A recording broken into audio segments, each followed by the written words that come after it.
Hi everyone, thank you for joining us today on this new capsule about the good information and a positive message that we have for everyone. My name is Carlos Higuera, current president of Tijuana EDC, or Think Tech as we call it here in Tijuana. Today we have a very good members of San Diego talking with us, so we have a very good and special guest joining us for a good and positive message. If you want to introduce yourself. Yeah, hello everyone. My name is Jesse Gipe. I'm the director of World Trade Center at San Diego and happy to be here with you all. Thank you, Jesse. We are very happy to have you here with us today. And the idea, as you already are very aware, currently we are working together as a binational community in order to reactivate the economy in both sides of the border. So from San Diego perspective, what you can tell us about what is the current situation that you are facing right now from San Diego as a community? What you can explain to us about this? Yeah, sure. So I think on both sides of the border, obviously the first response has been really focused around ensuring that our healthcare workers have the resources that they need, and that we're taking appropriate precautions as a general public and businesses to make sure that we're protecting our employees. And so, there have been some dramatic impacts to a lot of key businesses like Tijuana. San Diego has a wonderful tourism market and many other industries that really do require interpersonal interactions and face-to-face businesses. And so many of those industries have taken a real hit in the short term, and we are doing our best in coordinating now as we kind of get through this initial crisis phase. As we deal with the medical side, there are more and more organizations in the community, some of which are now being coordinated through an effort led by Mayor Kevin Faulkner and some of the county board of supervisors to coordinate an economic response and to think through how do businesses begin to reopen, how do we continue to move forward the economy and give people an opportunity to get back to work while remaining as safe as possible. And so that's what we're spending a lot of our time on now, is helping business get access to the resources they need to sort of continue to survive this current crisis, and then think through more long-term, how do we deal with the impacts caused by the shutdown and continue to move forward. Great, thank you, Jess. By the way, currently we are working together in an advisory group in order to reopen both economies, as long as San Diego and same as in Tijuana. Everything, all the cities in Baja actually. So from that perspective, what kind of activities are you planning from San Diego EDC? What kind of tasks are you suggesting for the members that you are having in your group? Sure. So I'd say, first of all, it's still very early. So I don't want to say two things, but right now, some of the things that our organization are already doing is working very closely with the Small Business Development Center, which is part of the Small Business Administration, which is really leading on delivering programs like the EIDL and PPP, which are two nationally funded programs to support small businesses. Those programs provide cash loans and grants to companies to prevent them from having to potentially go to unemployment insurance and other things. So in the short term, we're doing a lot of work to triage the impacts with small businesses. Beyond that, we're already beginning to start thinking about what the road to recovery looks like. And that will involve thinking through business by business. There's different requirements for manufacturers in terms of what does a safe manufacturing floor look like versus what does a safe coffee shop look like? And so there are groups being pulled together with expertise in different areas to think through safe operations for each of those businesses. But a lot of those recommendations we will follow that come from the CDC and other health agencies that are really thinking hard about how to do this in an appropriate way. Oh, that is actually perfect. That is actually one of the good ways to start this new project. In order to be able to reopen the economy in both sides of the border, we need to work together. As we already know, we are a very tight community and we depend on each other.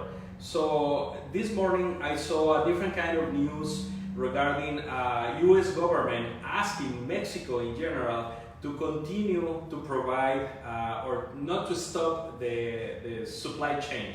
So from your perspective, in a broader way, what you can explain to us in this kind of meeting, how this affects California and obviously Baja in order to comply with this request from the U.S. government?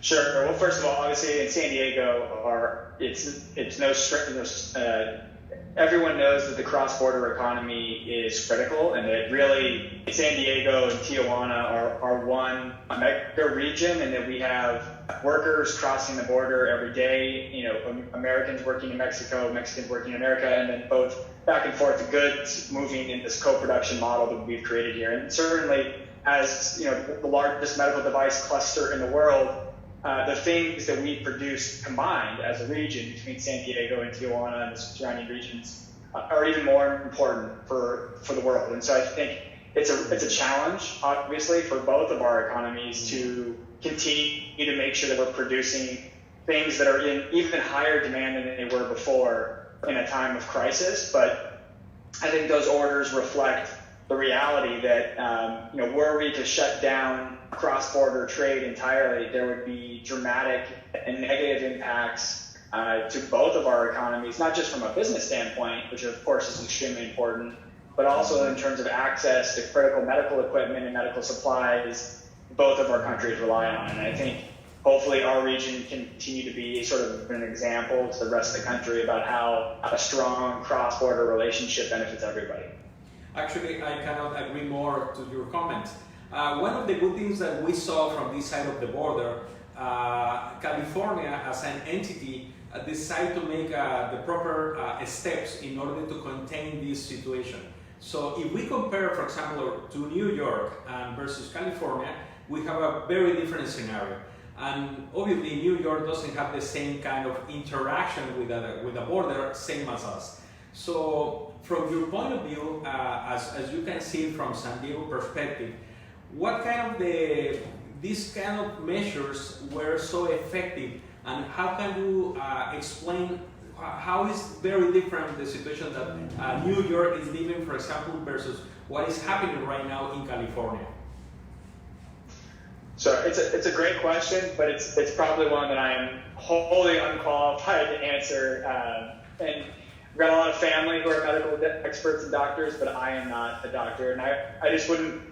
I think right now it's clear that California took very aggressive steps and did them maybe a bit faster than New York, but I don't think anybody knows entirely why California has been so far so much less impacted than New York City. In general, New York City is obviously a much more densely populated area than San Diego County or even Los Angeles is, and so that certainly could play a role. But from what we're hearing from the medical professionals, it still remains a big question as to why cities like San Francisco or Seattle that saw cases very early on never have yet at least reached anywhere near the level that we were seeing in New York in terms of the number of cases and the amount of fatalities they've had, unfortunately. And hopefully that stays the case, and maybe one day we'll find out specifically why, but I think it certainly couldn't have hurt that California took steps quickly to make sure that we were socially distancing, and those dramatic steps that have had negative impacts on our economy were taken,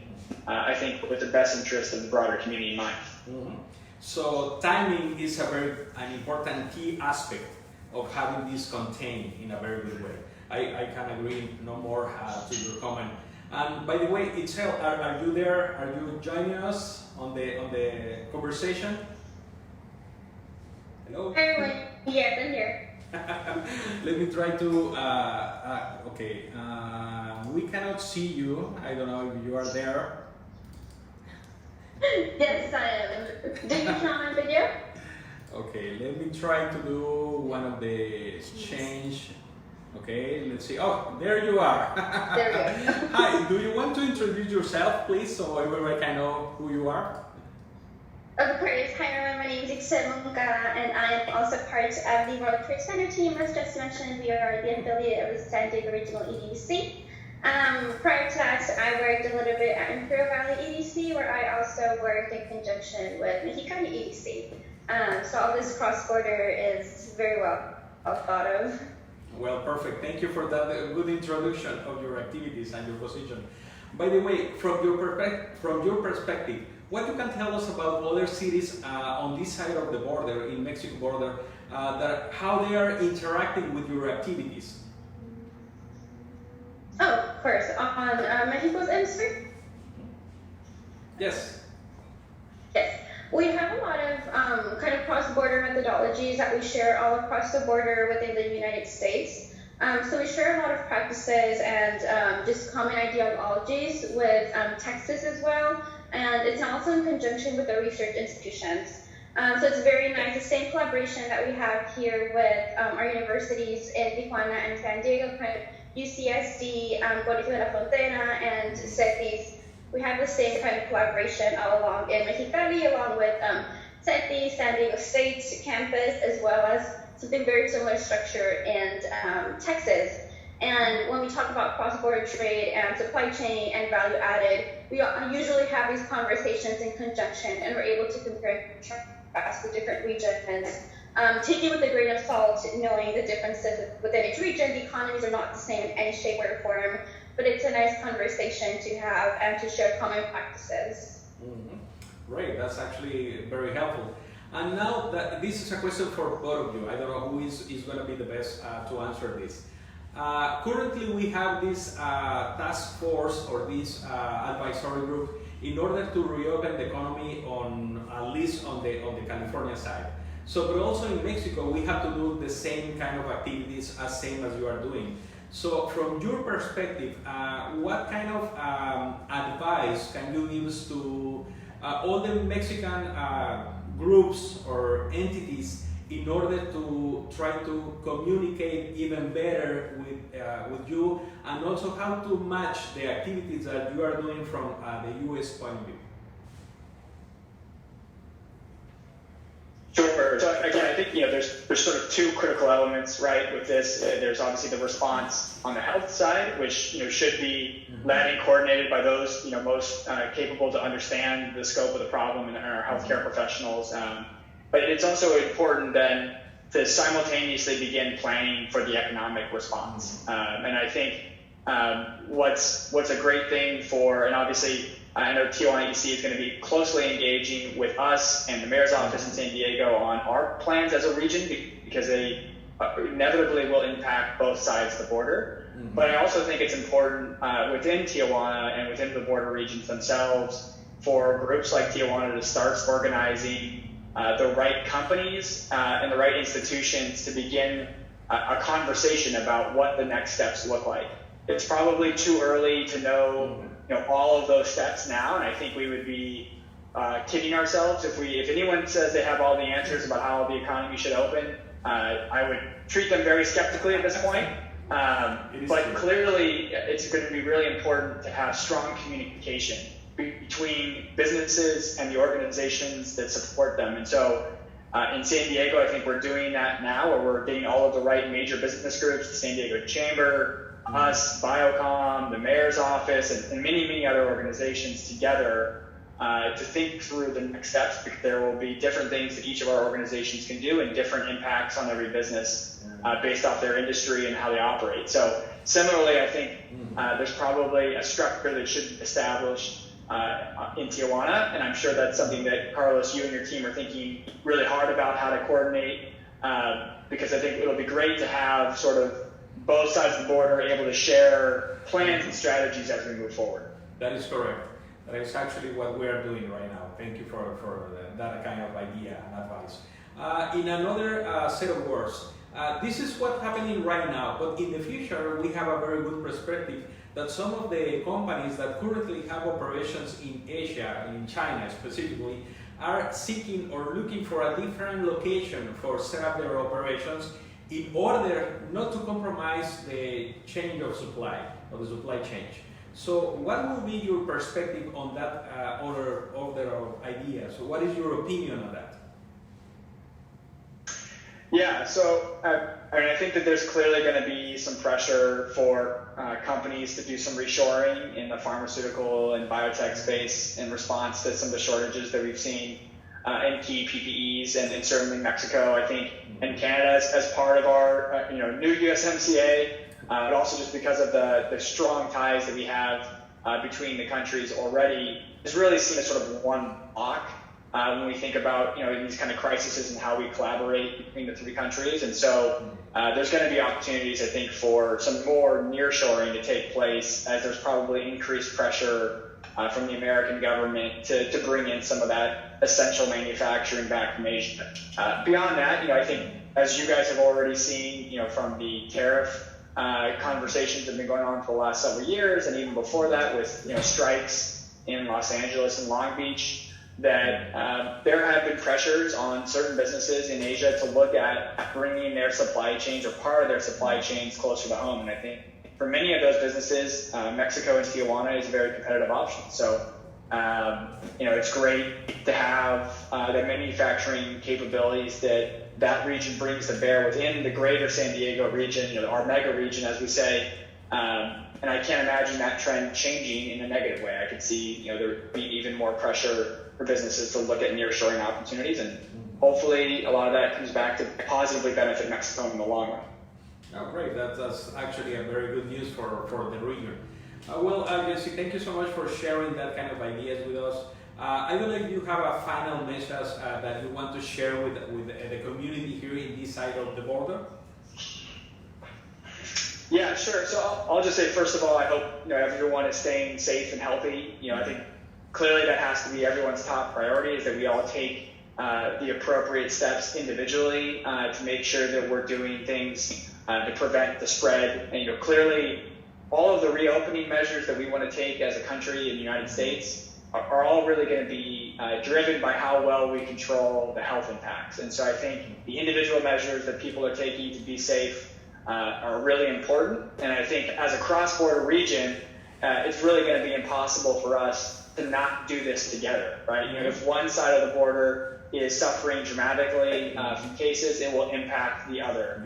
And for us to keep our economies open and operating together in the great way that we've created over the last couple of years, we need to control that health situation. So I would just say, let's continue to prioritize appropriate healthcare response and coordinate wherever possible. And then hopefully we can, continue to focus on the things that we've all done for the last several years, which is help businesses grow in our mega region. Thank you. That is actually a very good message. So the conclusion will be good communication and coordination of activities. So I completely agree with you. Ichel, is anything else that you want to add to Jesse's comments? Of course, along with Jesse, let's everyone try to stay safe. Very difficult for all of us to be working from home sometimes and to be navigating in and out of the offices, but let's just take that with a grain of salt and understand the importance of it. The economy will reopen. It's not an if question, it's more of a when question. And the first step to all of this is healthcare system behind it. For right now, great job supporting the healthcare system, taking our role, staying home, taking care of our family members, trying to balance work with all of this. It's just absolutely new territory for a lot of people. So very important. Mental health as well. It's not a very easy transition for all of us. But I hope everyone's safe, and then once we are able to reopen the economy as guidance from CDC and from the Fed government on both sides, then we will continue the work that we have been doing for the last 20 years, and we'll take it up from there. Well, thank you so much, both of you. It has been great having this chat with you. I hope this kind of information and positive message is getting to the audience over there. So thank you for having us today, and hopefully we can continue having these kind of conversations. Definitely we need to keep the good communication channel and obviously to coordinate very good activities. By the way, thank you, Jesse, for helping us today with one of the activities that we have here in Tijuana EDC this morning. So thank you guys again. Keep safe also from your side, and thank you for your time today. Yeah, thank you, Carlos, and thank you to all the folks who support you guys. We really appreciate this partnership. Thank you. Likewise. Thank you, everyone. Thank you. Bye-bye, guys. Thank you.